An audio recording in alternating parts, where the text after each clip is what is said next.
Hello friends, ഏവർക്കും പുതിയ വീഡിയോയിലേക്ക് നമസ്കാരം. ഇന്ന് ഞാൻ വന്നിരിക്കുന്നത് നമ്മളെല്ലാവരും ഏറെ ആകാംക്ഷയോടെ കാത്തിരിക്കുന്ന ചിത്രങ്ങളുടെ OTT റിലീസ് അപ്ഡേഷനുമായിട്ടാണ്. വീഡിയോയിലേക്ക് മുൻപ് വീഡിയോ ലൈക്ക് ചെയ്യുക, ചാനൽ സബ്സ്ക്രൈബ് ചെയ്യുക.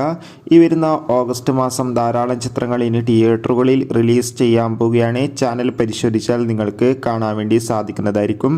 നേരെ ഇന്നത്തെ വീഡിയോയിലേക്ക് പോകാം. ആദ്യമായി അറിയിക്കാൻ പോകുന്നത് കുഞ്ചാക്കോബൻ, അതോടുകൂടി തന്നെ സുരാജ് എന്നൊക്കെ പ്രധാന കഥാപാത്രങ്ങളായ ചിത്രമായിരുന്നു ഗിർ. ചിത്രം ഉടൻ തന്നെ ഡിസ്നി പ്ലസ് ഹോട്ട്സ്റ്റാർ എന്ന OTT പ്ലാറ്റ്ഫോമിലൂടെ OTT റിലീസ് ചെയ്യുമെന്ന് കൺഫേം ആക്കിയിട്ടുണ്ട്. ബിജു മേനോൻ, ആസിഫ് അലി എന്നൊക്കെ പ്രധാന കഥാപാത്രങ്ങളായ ചിത്രമായിരുന്നു തലവൻ. ചിത്രത്തിന് മികച്ച വിജയം തന്നെ സ്വന്തമാക്കാൻ വേണ്ടി സാധിച്ചിട്ടുണ്ടായിരുന്നു.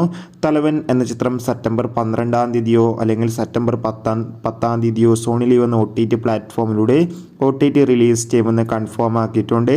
ചിത്രത്തിൻ്റെ OTT റിലീസിനായി നമുക്ക് കാത്തിരിക്കാം. സുരാജ്, അതോടുകൂടി തന്നെ ബിജു മേനോൻ എന്നൊക്കെ പ്രധാന കഥാപാത്രങ്ങളായ ചിത്രമായിരുന്നു നടന്ന സംഭവം. ചിത്രം ഈ വരുന്ന ഓഗസ്റ്റ് മാസം 9 സിംപ്ലി സൗത്ത് എന്ന OTT പ്ലാറ്റ്ഫോമിലൂടെയും മനോരമാക്സ് എന്ന OTT പ്ലാറ്റ്ഫോമിലൂടെയും OTT റിലീസ് ചെയ്യുമെന്ന് കൺഫേം ആക്കിയിട്ടുണ്ട്. വൈശാഖിൻ്റെ സംവിധാനത്തിൽ മമ്മൂട്ടി, രാജീവ് ബി ഷെട്ടി, അഞ്ജന ജയപ്രകാശ് എന്നൊക്കെ പ്രധാന കഥാപാത്രങ്ങളായ ചിത്രമായിരുന്നു ടെർബോ. ചിത്രത്തിന് മികച്ച വിജയം തന്നെ സ്വന്തമാക്കാൻ വേണ്ടി സാധിച്ചിട്ടുണ്ടായിരുന്നു. ടെർബോ എന്ന ചിത്രം ഈ വരുന്ന ഓഗസ്റ്റ് 9 സോണി ലീവ് എന്ന OTT പ്ലാറ്റ്ഫോമിലൂടെ OTT റിലീസ് ചെയ്യുമെന്ന് കൺഫേം ആക്കിയിട്ടുണ്ട്. ചിത്രത്തിൻ്റെ OTT റിലീസിനായി നമുക്ക് കാത്തിരിക്കാം. ആസിഫ് അലി, ഷർഫുദ്ദീൻ, അമല പോൾ എന്നൊക്കെ പ്രധാന കഥാപാത്രങ്ങളായ ചിത്രമായിരുന്നു ലെവൽ ക്രോസ്. ചിത്രത്തിന് ഒരു ആവറേജ് അഭിപ്രായമാണ് ലഭിച്ചിട്ടുള്ളത്. ചിത്രം ഉടൻ തന്നെ ആമസോൺ പ്രൈം വീഡിയോസ് എന്ന OTT പ്ലാറ്റ്ഫോമിലൂടെ OTT റിലീസ് ചെയ്യുമെന്നാണ് അറിയാൻ വേണ്ടി സാധിച്ചിട്ടുള്ളത്. ധനുഷ് നായകനത്തെ തമിഴ് ചിത്രമായിരുന്നു റായൻ. ചിത്രത്തിന് മികച്ച അഭിപ്രായം തന്നെയാണ് പുറത്തുവന്നുകൊണ്ടിരിക്കുന്നത്. ചിത്രത്തിൻ്റെ OTT അവകാശങ്ങളൊക്കെ ഇപ്പോൾ സൺ നെറ്റ്വർക്ക് എന്ന OTT പ്ലാറ്റ്ഫോമാണ് സ്വന്തമാക്കിയിട്ടുള്ളത്. ചിത്രം സെപ്റ്റംബർ മാസം OTT റിലീസ് ചെയ്യുമെന്നാണ് റിപ്പോർട്ടുകൾ സൂചിപ്പിക്കുന്നത്. കാത്തിരിക്കാം കൂടുതൽ അപ്ഡേറ്റിനായി.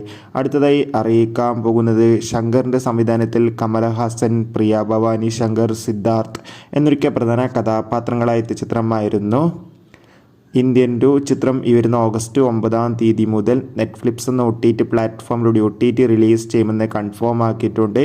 ചിത്രത്തിൻ്റെ OTT റിലീസിനായി നമുക്ക് കാത്തിരിക്കാം. ചിത്രം കണ്ടവരുടെ അഭിപ്രായം കമൻറ്റ് ചെയ്യുക. ദിലീപ്, ധർമ്മജൻ, ജോണി ആൻ്റണി എന്നൊക്കെ പ്രധാന കഥാപാത്രങ്ങളായ ചിത്രമായിരുന്നു പവി കെയർ ടേക്കർ. ചിത്രം ഈ വരുന്ന ഓഗസ്റ്റ് മാസം തന്നെ മനോരമാക്സ് എന്ന OTT പ്ലാറ്റ്ഫോമിലൂടെ OTT റിലീസ് ചെയ്യുമെന്ന് കൺഫേം ആക്കിയിട്ടുണ്ട്. അടുത്തതായി അറിയിക്കാൻ പോകുന്നത് ദളപതി വിജയ് നായകനായി വരാൻ പോകുന്ന ചിത്രമാണ് ഗോട്ട്. ചിത്രം സെപ്റ്റംബർ 5 തിയേറ്ററുകളിൽ എത്തുമെന്ന് കൺഫേം ആയിട്ടുണ്ട്. അതോടുകൂടി ഈ ചിത്രത്തിൻ്റെ OTT അവകാശങ്ങൾ ഇപ്പോൾ നെറ്റ്ഫ്ലിക്സ് എന്ന OTT പ്ലാറ്റ്ഫോമാണ് സ്വന്തമാക്കിയിട്ടുള്ളത്. കാത്തിരിക്കാം ചിത്രങ്ങളുടെ കൂടുതൽ അപ്ഡേറ്റിനായി. Bye bye.